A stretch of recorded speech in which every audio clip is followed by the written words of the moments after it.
All right, guys, it's coffee time. Are you ready? You got your coffee? Let's go.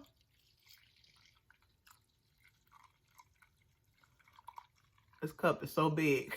I don't even want to fill it up because the coffee get cool and then it don't be hot while I'm still pushing out the tea on the show, okay?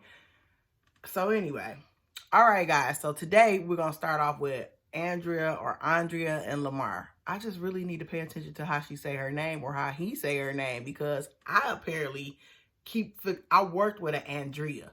So I think I always want to go to Andrea, but it might be Andrea. I don't like messing people's names up because I don't like people mess up my name. But all right. So, I did not put my phone in airplane mode. Hold up. Okay. I had to put my phone in airplane mode. People was texting. It's early as hell in the morning and they is texting. Girl, I'm trying to record. All right. So Andrea and Lamar, they go out for dinner, honey. Lamar wants to wine and dine his lady. Because, you know, he ain't getting no nookie and he ain't getting no cookie, no time, and no attention from his wife. So he like, okay, maybe if I take her out and treat her like the queen that she is, she you know, she'll give me a little bit. Or maybe she just break down and have a conversation about our situation. That's what he really want to do. He just want to take his wife out and have a good time. So he takes her out to this restaurant. But he's like, you're so tense. You won't relax. And she says, I just can't relax, Lamar. I'm tired of being lonely. I'm tired of being in the bed by myself. Lamar is like, well, you chose to be in the bed by yourself. And she like, well, when Lamar was in prison, you know, it was all about her. You know, she felt like now that he got out, it's about everybody else. And it's only about her when he needs something from her. And I see Andrea, this is where I just really got a problem with you because, of course, he got to spend time with other people. He not locked up no more. When he was in prison, I'm sure he spoke to other people and wrote other people, but you just weren't keen or included in that part, so you feel like it didn't exist. He has a daughter in California, and I do recall when he got out, you didn't even want him to meet up with the daughter and the mama because you were so jealous and you was insecure about the mama being around after 20 plus years of him being locked up. But girl, anyway, Andrea dropped the D word. Not give her some D. Divorce, honey. She tells Lamar, you know, I don't want to do it, but we can just go on and get a divorce. And Lamar is like, divorce? He says that made his whole like stomach drop. Like he doesn't like talking about divorce. He wants the relationship to work out. You know, he says he feels like Andrea doesn't give him, you know, credit for what he's done. He tells her, you know, like, I spend time with our family. I do things for your kids. Oh, she ain't like that word, your kids. But you got to understand, too, that when she's chastising him when he's talking to the children or trying to develop a relationship as a father with the kids, she check him like, you don't go in there telling my kids this and that. So it's her kids when it's convenient for her, but when he calls them her kids, she gets offended. So you can't play both sides of the fence, so you got to pick a side. You can't be like, oh, one minute they my kids and the next minute they your kids when you try to say they my kids, because then I'm offended by that. No, don't get offended. You got to play the game right. You got to be fair. I'm a step parent. I know how it feels when somebody try to put you in your place about kids that you help them take care of every day. Then they have to remember, wait a minute, you are a big part of this story. I can't just be pushing you to the side. So don't keep pushing Lamar to the side when he try to take care of the kids and do what he got to do, and you want to check him when he's saying something to them. Even when he was just having general conversation with Tennyson, she jumped on him. So I already can see what's going on in that house, but she got offended when he said that. He's like, I'm just saying, I do my part. He like, I take care of you. I take care of the kids. Yeah, I might go play basketball with my brother. What's wrong with me having a little time to myself? She just feel like, you know, Lamar giving all that time and attention to the family and everybody else, but she last on the list. She really just wanted him to move to Utah. She said he was supposed to parole out to Utah. That didn't work out. They ended up in California, and now he refuses to move to Utah. And things change, Andrea. When you married this man, I hope you didn't think that any and everything that y'all discussed while he was locked out was just cut in stone. That's just not fair to him or yourself. Like, things change. He says he's working. He says he's in school in California. He's got a lot going on out there, and he just can't leave right now. She is just not really trying to compromise with her husband. It feels like Andrea is just giving up. He feels like she just doesn't want to fight for their marriage. And like I said, she just don't want to compromise. I don't know what's going to happen with them. I do know, honey, on the previews, she found something in his pocket. Now, I watched the clip like 4 or 5 times. It looked like condoms was popping around the room when she jumped him. Because she jumped him. So I'm sure they going to win ratchet couple of the episode next time I do the review, girl. Because let me tell you, I saw something popping around that room. It looked like condoms. So we gonna see what that is, what that's all about. Cause woo child, Andrea kicked his ass.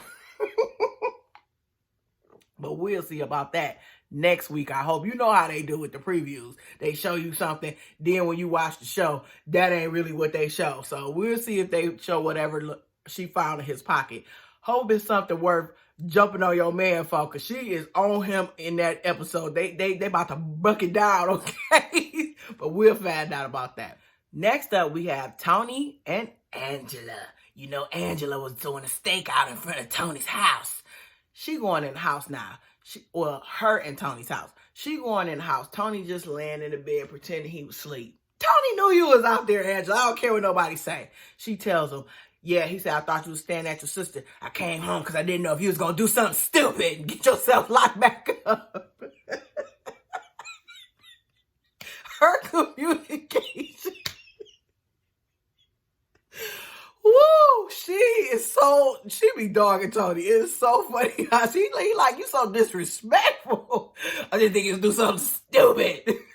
She told him that she was locked. She was sitting out there staking out and spying on him. And Tony's like, when are you ever going to trust me? Give me a chance. He was like, you make things so hard for me. I don't know why it's so hard. You was just locked up in prison for 5 years. And then you turn around. I'm paying the bills. I got you taken care of. What's so damn hard about following a few little rules, Tony?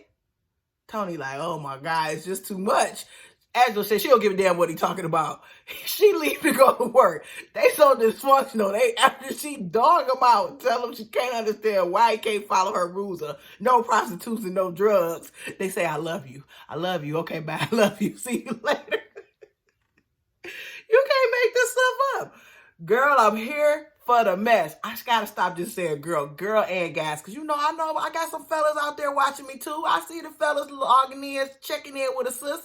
So people, we gotta watch. We here for the mess. We is here for the mess. So Angela decides, you know what? We need Jesus. She decides to take him to her pastor, Pastor Joey. She tells Pastor Joey, her and Tony having problems. She has talked to Pastor Joey in the past about previous relationships that didn't work out for her. And he's been a shoulder for her to lean on. So now she's bringing Tony to meet Pastor Joey. So Pastor Joey's, nice man, comes in. How you doing? And, oh, okay. It's nice to meet you, Tony. Once again, when Angela dropped bombs on people about Tony, they face get his look. Pastor Joey had the same face, like, huh? This what you dealing with, Angela? This your new and improved boo? Angela tells Pastor Joey that her and Tony ain't doing so good because Tony been lying and being deceitful. And Pastor Joey like, well, tell me something about yourself. And, Tony says, he doesn't have a real good relationship with his family right now. He says, well, wait, before I go into that, he did tell him, she caught me texting and talking to other women, and Angela says, I calls them prostitutes. And the pastor want to know, well, was it just texting or was it some further stuff going on? And Tony said, yeah, it was intercourse. It was intercourse. That's when he dropped his head, like, okay, we're dealing with a lot. So he asked him about his past, like, well, why you continue to hurt Angela so much? What's your story? Let me know something about you. So Tony goes on and tells Pastor Joey that his family and him don't really communicate like that because he's disappointed everybody by going to jail so many times.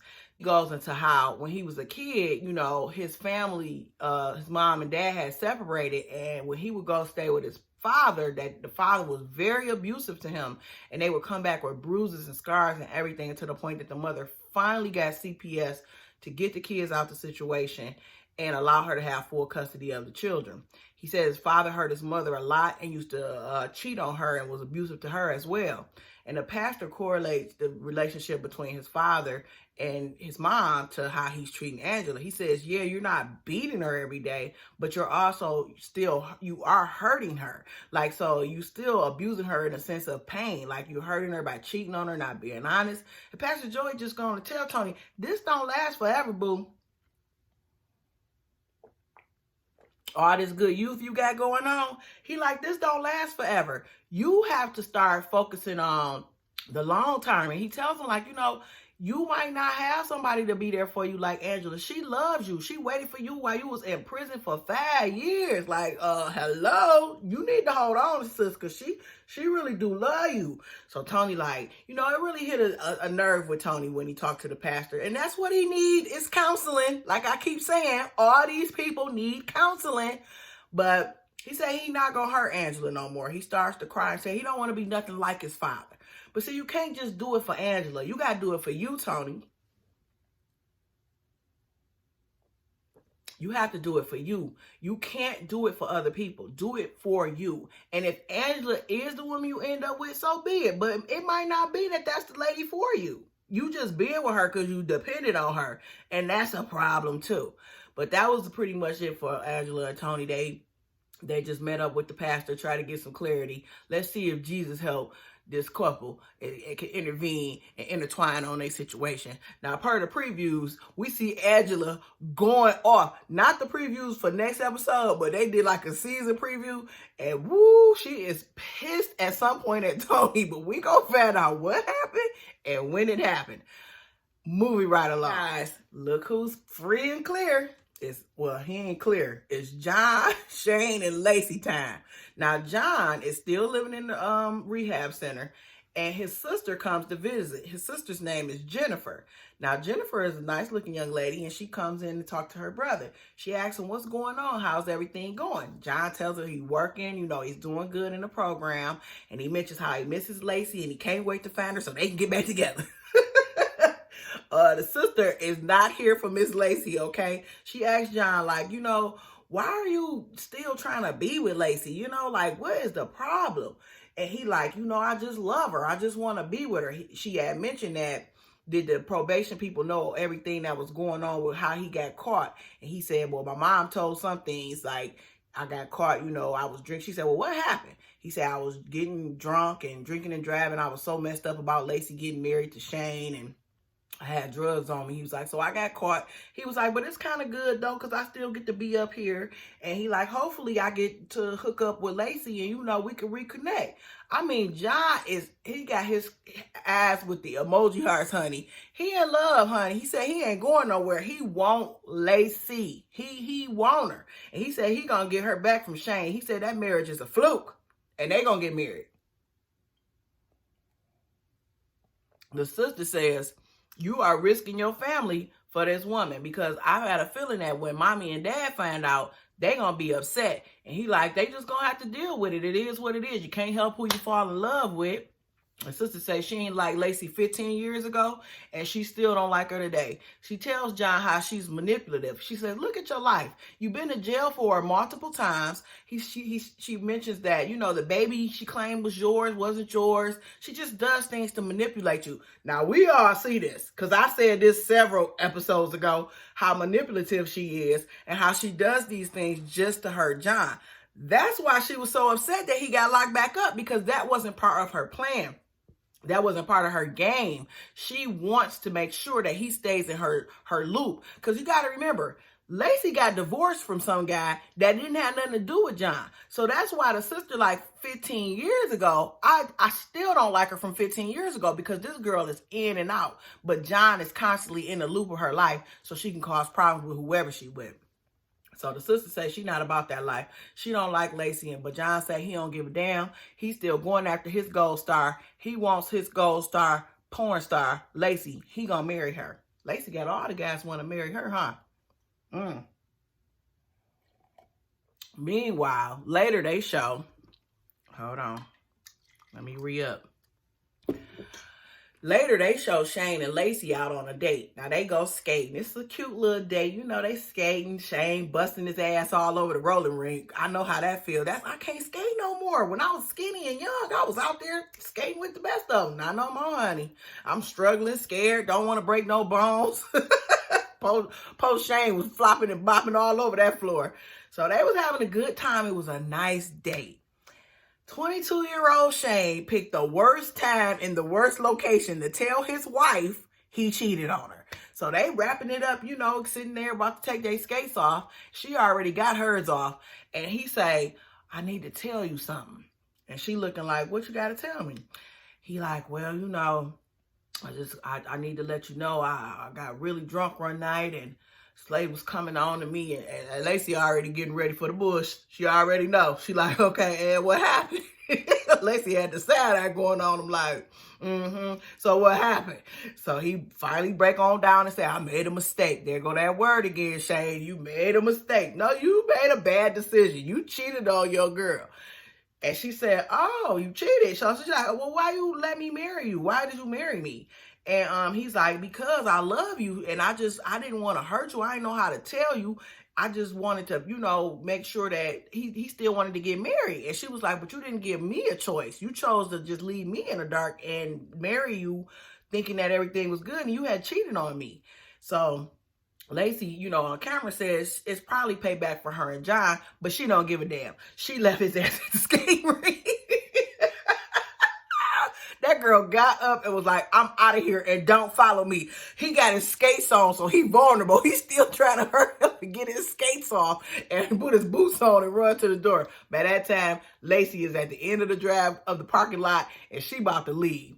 So we gonna see what's gonna happen. I feel like in her man, she's like, oh, I'm definitely about to. I think she probably already know John is out and gonna immediately run into the arms of her man, John. And he waiting happily with his arms wide open, okay? But Shane, dang, man, the timing was terrible. Don't tell your lady that you cheated on her in public. You probably thought it was safe so she would whoop your butt because I know she kicked some butt sometimes. But that wasn't a good spot. You at least should have had an Uber ready or something because, bruh, she left you. Don't tell her you cheated when you need a ride.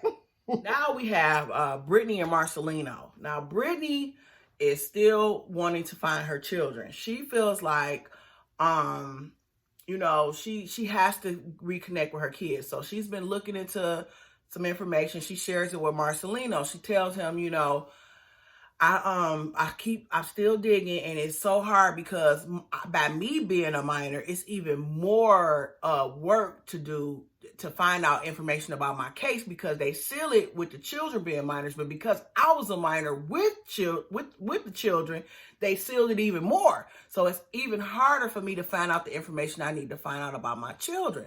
So Marcelino is like, you know, I understand that you really want to know about the kids and stuff, but I really don't know if this is the right time. He's like, it's a lot of money involved, and he feels like Brittany is in a very fragile stage, which I agree. This is the same thing I was saying, that you got to still remember that Brittany is a recovering drug addict. She's not a person that can handle too much, too fast, too soon. Anything at any point could possibly make her crash and return back to her previous lifestyle. So Marcelino is rightly concerned about his wife to say, I don't know if you really need to be looking this hard into the situation because maybe we need to pump our brakes and give it a little bit more time. Brittany doesn't take his advice. She continues to search. She says that, you know, she tells Marcelino she just feels like she has to suffer for everything that happened to her as a child, and everybody else get to get away with it. The adults that were supposed to protect children are getting away with the crimes that was committed against her and her children. She finds out that while she's looking through everything, that at some point the father tried to reconnect with the children, and the courts were going to actually consider him as a parent.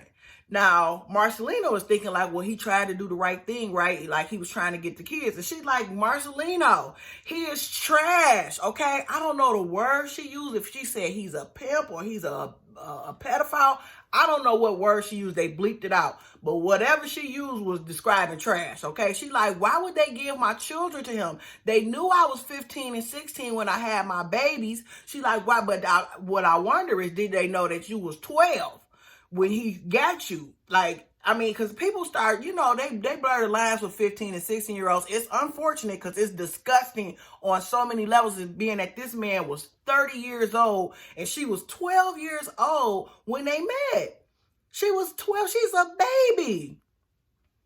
That man need to be buried under the jail, okay? What he did to her. Put her on drugs and was having, he was basically molesting her. You can't even call it sex. That's not a relationship. He took her in. She said she was walking up the street. She was homeless. Some security guard at a hotel, probably some child trafficking person, saw her and asked her where did she need some help or where she was going. And he was like, she told him she didn't have nowhere to go. And he led her to the man that molested her and had children with her.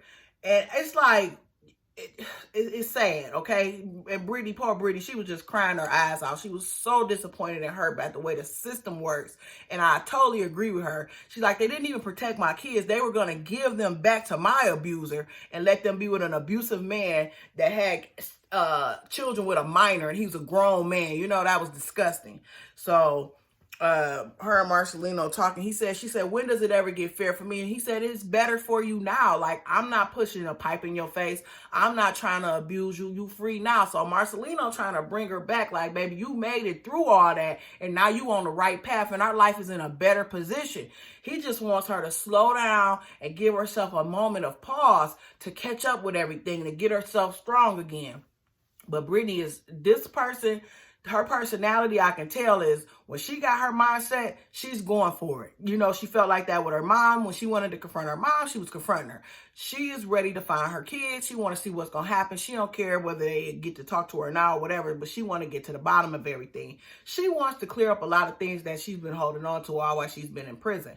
So she goes further into looking into where's the kid's father. Once she realizes that he was involved in the situation and all these court documents are sealed, she feel like, you know what, I'm going to find out where his butt is at and get some more information, or at least confront him and let him know I'm a woman now. I'm not that kid you abuse no more. And I wish you would try to come at me wrong now.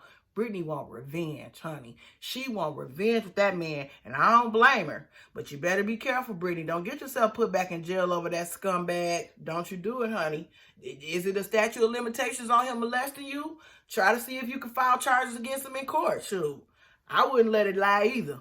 So Brittany finds out that he's in prison, and she says that she knows that where he has to get released at. And I guess he's gonna get released in like a month or very soon. So she says she can actually meet him because they all go to the same place when they get released from prison.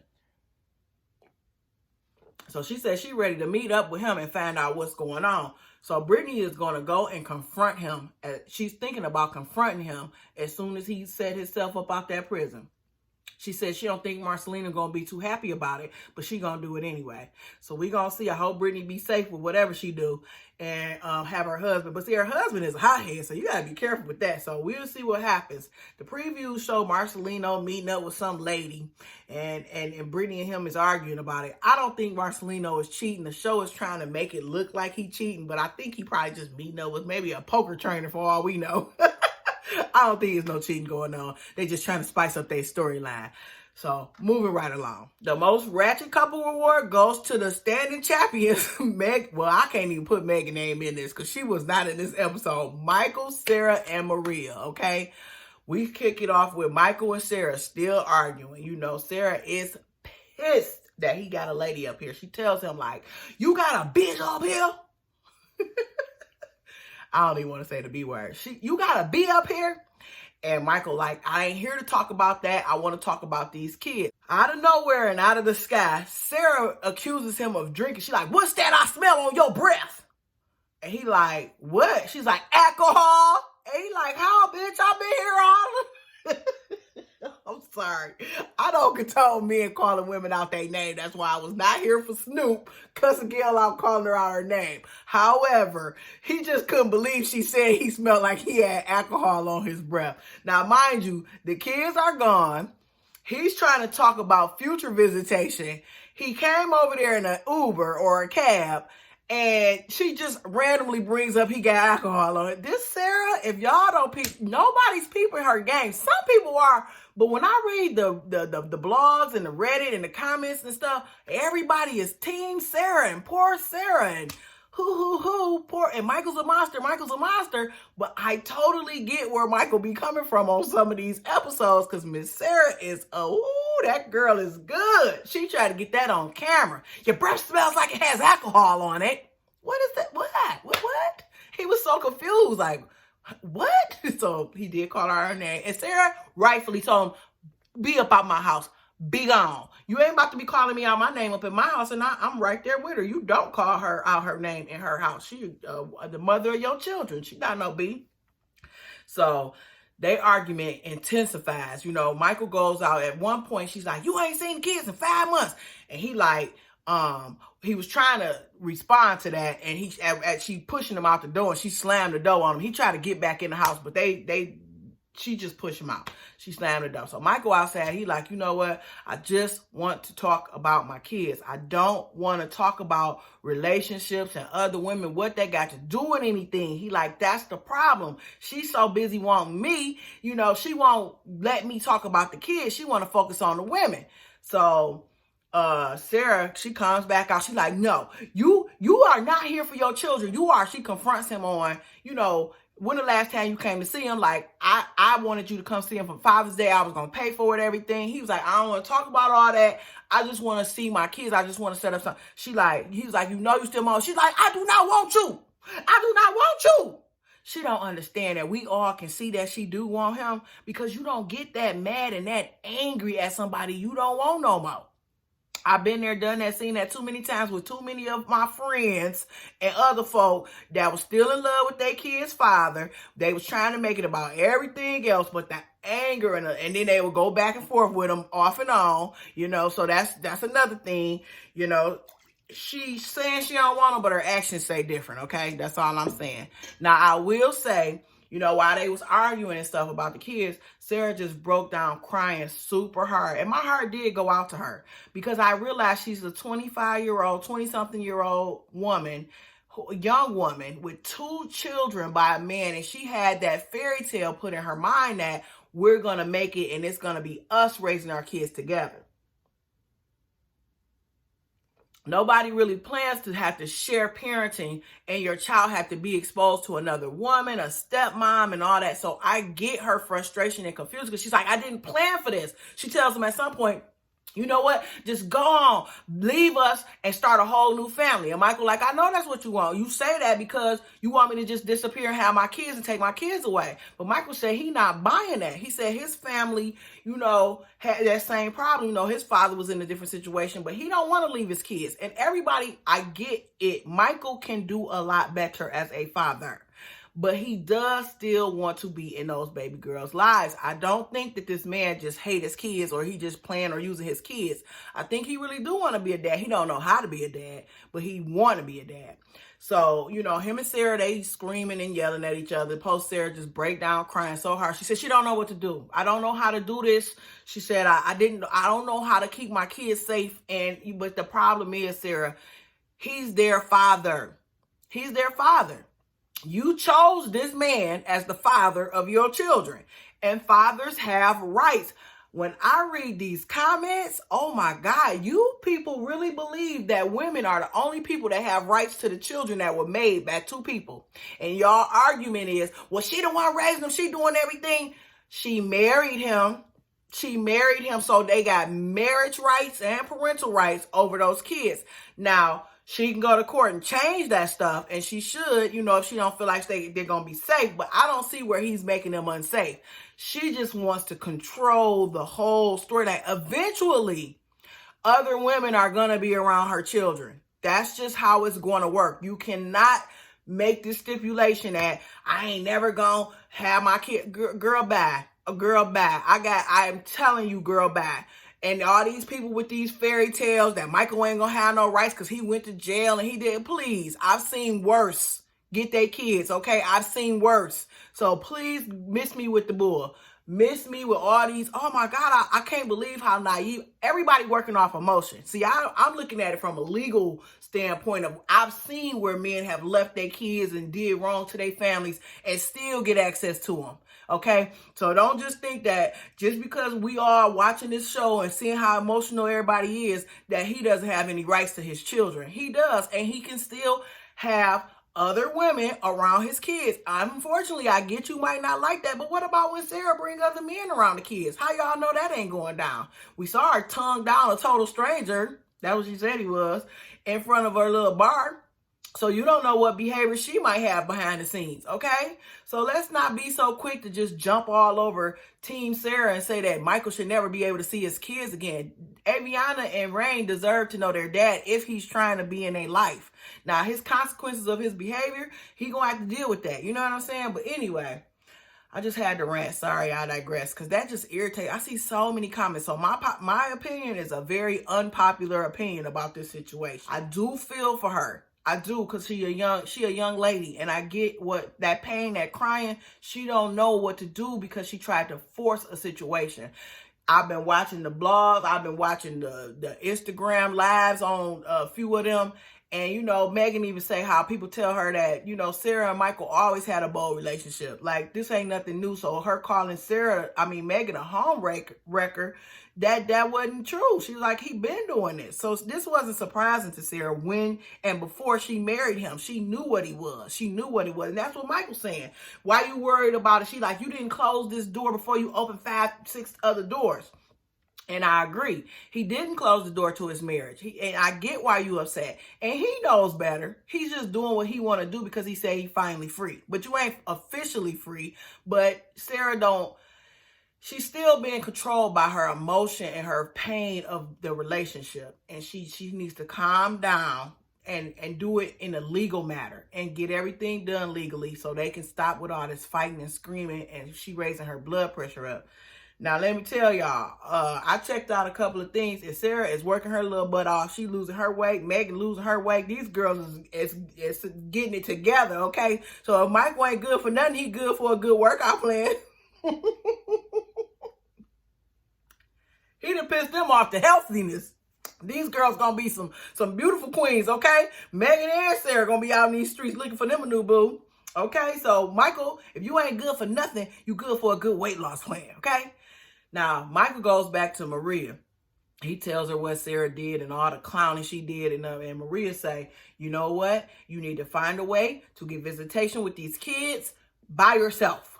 That's it. And Michael like, yeah, you know, Aviana crying, saying she's scared of me. That broke my heart. He like, I could expect it when I got out of prison. You know, I understand it took time for them to reconnect, but this is something different. And, you know, Maria's like, yeah, but, you know, Aviana is with her mom 24 hours a day. And she's going to be with whatever her mom is talking about you around her. That's how she's going to be. And he's like, I understand that. He was like, but you can't take away a love for a mother. Because when I was with my mother, he said that his father lived in a different state. He said, if I could be having a good time with my dad, but if he ever said something about my mother, I would go off because I love my mother. She was with me every day. I felt like my father left us for a better life. He was living better than us. And I felt left behind. And so I would never try to come against her and her mom. So Maria like, you just gonna have to go with plan B. And Michael like, we're gonna have to go to court. I think Michael was trying to co-parent with Sarah without the courts and stuff, but now he's kind of coming to the realization that court is probably going to be involved. Maria has some point where she says, I don't know what woman would wait for a couple months for a man that ain't paying you no attention. He gone. He wants somebody else. He don't want you no more. And she was like, so whatever plan she had, her bubble has been popped. And I'm looking like, Maria, what are you talking about? Like, yeah, their relationship has failed, but why are you gloating in it and you about to be with him? The same way you got him is the same way you can lose him, honey. So don't be so quick to pop Sarah bubble because your bubble was very shallow too. It's very poppable, okay? So I didn't understand that. I mean, I feel like she did give him good advice because he do need to go to court. He do need to get the fair visitation rights. Now, if he effed that up, then Sarah got every right to be like, he not even complying with his visitation. And she have even more leverage. So, I don't know. We'll see what's going to happen with that. You know, on the next, I saw a sneak peek of an episode where Sarah tells Michael she got full custody of them kids. And he was in total shock. Blindsided, honey. Blindsided. So, he learning the lesson of You moving too slow. Women we 2 steps ahead of you. I'm sorry. Women be on it. They get to them courts because they know better. After she done cried and cried so hard, she find like, uh-oh, time to go in protection mode. Let me hit this court up because he ain't trying to, he out here tricking. Too busy with chasing all the girls. So you gonna pay for that, Michael. Then I saw that she posted that she would never put him on child support. She says for her own reasons, she don't believe in that. So everybody who out here screaming, get him put on child support, get him put, Sarah says she ain't doing it. She says she ain't doing it. So we'll see if eventually she changed her mind, because sometimes women feel like that at first and they change their mind later. She has time. Her kids are very small. But right now she's not ready to do that. But she is ready to go to court and take some custody away, because she did that. She did do that. That was the episode, guys. That was it. We're going to see what happens and what comes up in the next few episodes. I hope it's a little bit more active than this. You know, this one was a little filler. To me, this was more of a filler episode. But yeah, I hope you enjoyed my review. Please like, share, comment, and subscribe. You guys are watching, but nobody's hitting that. Hit that like button. Hit that like button. Come on, give me a thumbs up on my videos. All right, guys. Thanks for coming, and I'll see you next week. Same time, different day. Bye.